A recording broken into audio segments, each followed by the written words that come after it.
Hello, everyone, and welcome to episode 1 of this series, where we explore the most pressing and complex issues in medical ethics. Today, we're diving into an electrifying debate on a topic that touches the very core of medical ethics.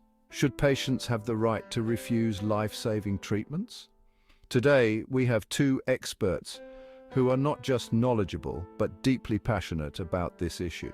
Representing the front line of patient care, we have Dr. Lisa Carter, a seasoned physician who's seen it all in the critical care unit. And from the ethical battlegrounds, we have Dr. Marcus Fields, a bioethicist who's dedicated his career to the defense of patient autonomy. We'll dive right in with opening statements. Dr. Carter, would you like to lead the charge? Thank you. Today I stand before you not just as a physician, but as a guardian of life. Imagine, if you will, a patient named John, a father, a husband, rushed into the ER after a massive heart attack. He's unconscious, teetering on the edge of life and death. His family, with tears in their eyes, tells me, "He wouldn't want any heroic measures, doctor." My heart races. How do I reconcile their words with the duty I swore to uphold? My hands, trained to save, tremble at the thought of doing nothing. Should we let John slip away when I know, in my bones, I could save him? Is it truly ethical to stand by, respecting a decision that might have been made in fear or misunderstanding? This is not just a medical dilemma, it's a human tragedy. Dr. Carter, the gravity of your position is palpable. Dr. Fields, how do you respond? Thank you. And let me start by acknowledging the emotion in Dr. Carter's words. But let's not forget, there's another emotion at play here. Fear. The fear of losing control over our own bodies, our own destinies. Picture this. John, in his healthiest days, sits down with his wife and says, "If the time ever comes, if I'm ever in that position, I don't want to be kept alive by machines. I want to go with dignity." That wasn't a decision made in fear. That was a decision made with courage. Courage to face mortality head-on, to decide how his story should end.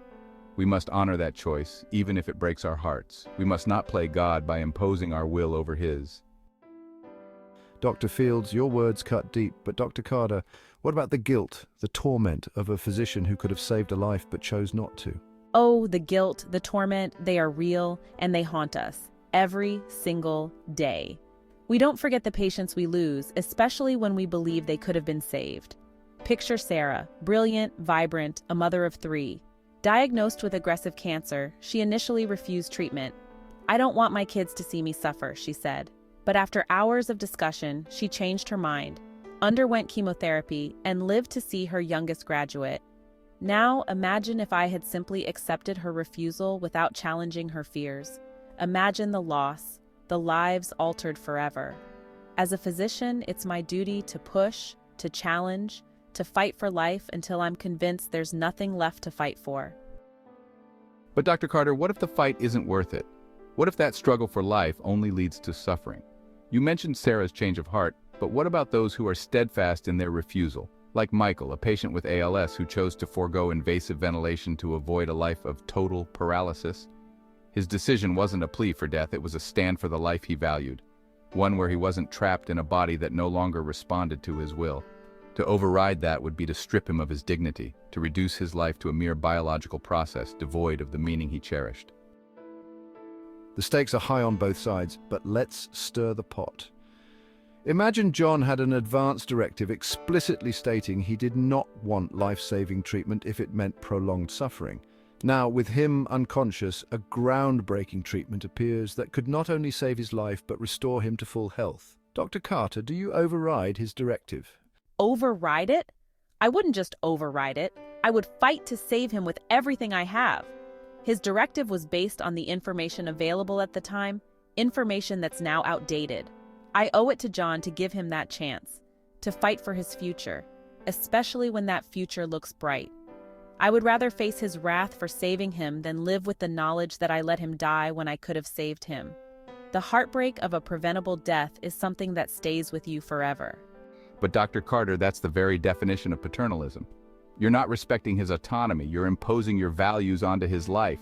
Yes, medicine evolves, but that doesn't give us the right to play judge, jury, and executioner over someone's wishes.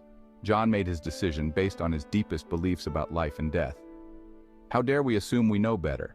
The road to hell is paved with good intentions, and this This is a perfect example. And what about religious beliefs? Imagine a devout Jehovah's Witness who refuses a blood transfusion after a catastrophic accident. Their life hangs by a thread, and you know that a transfusion would save them. Do you honor their faith, or do you act to save a life, knowing you might be condemning them spiritually in their own eyes?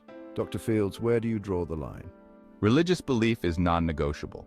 For many, it's the very fabric of their identity, the compass by which they navigate their existence. To force a blood transfusion on a Jehovah's Witness is not just a medical act, it's a violation of their soul, a betrayal of their most sacred values. How could we, in good conscience, strip someone of their spiritual integrity for the sake of a few more years on this earth? It's not just unethical, it's inhumane. And yet, if we don't act, we're condemning them to die. This isn't a philosophical exercise, it's life and death. We're talking about real people with families, with futures that could be saved if only we acted. How can we live with ourselves knowing that we could have done something, but chose not to because of abstract principles? What about the children who will grow up without a mother, the parents who will bury their child? We cannot let ideology blind us to the tangible, heartbreaking reality of death. The tension between respecting autonomy and the drive to save lives is palpable. But as we close this debate, we must ask ourselves, are we healers, saviors, or simply custodians of our patients' wishes? Let's hear your final thoughts. Every day, I walk a tightrope between hope and despair, life and death. My oath compels me to preserve life, but I also understand the weight of autonomy.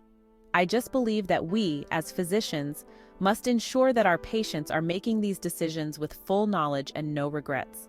I will fight for life until the very end, but I will do so with compassion and respect. Autonomy is the bedrock of human dignity.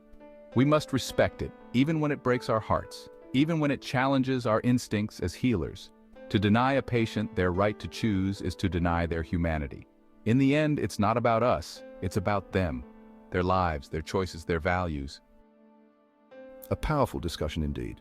Today's debate pushes us to confront the very essence of what it means to be a healer, a guardian, a human. We uphold the right of patients to refuse treatment, knowing that respecting autonomy is crucial to the trust we hold as medical professionals. Yet, as we've seen, this path is not an easy one. It's steeped in deep emotion, uncertainty, and profound pain. The decisions made here weigh heavily on all involved, reminding us that the role of a healer goes beyond just administering care. It's about navigating the delicate balance between life, choice, and dignity. Remember, in the landscape of ethics, there are rarely clear-cut answers, just a continuous journey to understand and respect the human experience. Question the obvious, challenge the norm, embrace the complexity. We invite you to share your thoughts, your stories, your struggles with this profound ethical question. Comment below, subscribe, and follow us for more thought-provoking discussions.